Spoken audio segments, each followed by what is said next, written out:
Well, Jack O'Donnell is an amalgam of people at the CIA. He's not any one particular person. So I needed to just get a sense of the culture of a CIA officer and make up my own idea of who this person was going to be. So I did. I went to Langley, Virginia, and I talked with CIA officers there, and it was an eye-opening experience.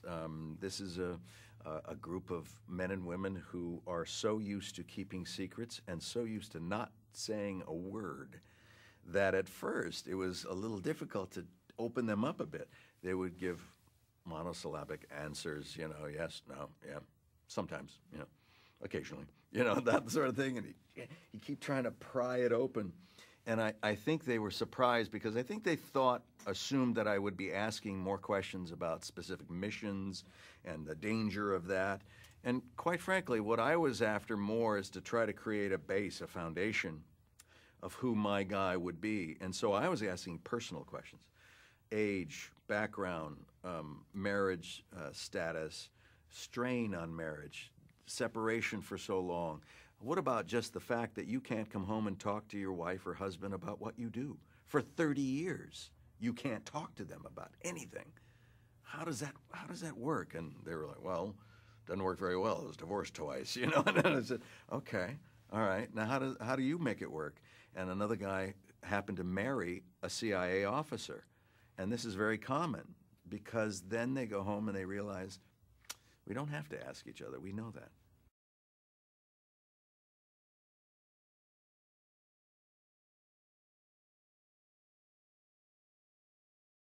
Ben is fantastic, a tremendous command of the story, an absolute passion for filmmaking, number one, and for making sure that he does the best job he can.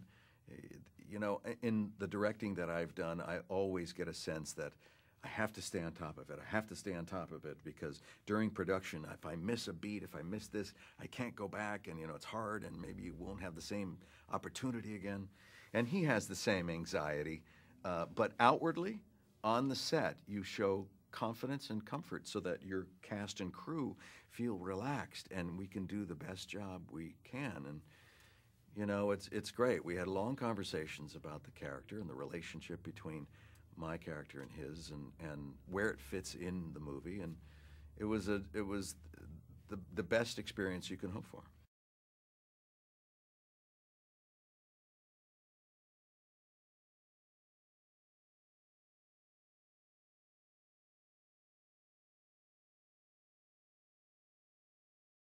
It's actually a lot harder to actually film those tense scenes because we are doing them in compacted form. We're shooting all of the scenes at the CIA in a row. We're not intercutting and coming back on, oh, that. We have to just imagine how the tension has been cranked up.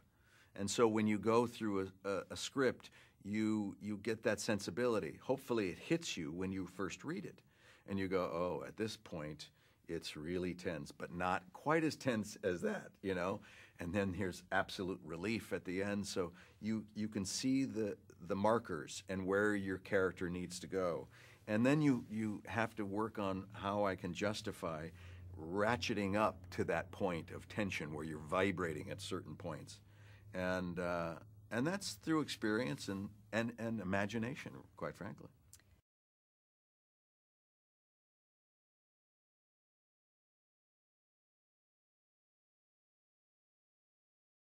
Argo is an important story. It's a heroic story. And I think as a lesson, it's saying we are culpable for our actions.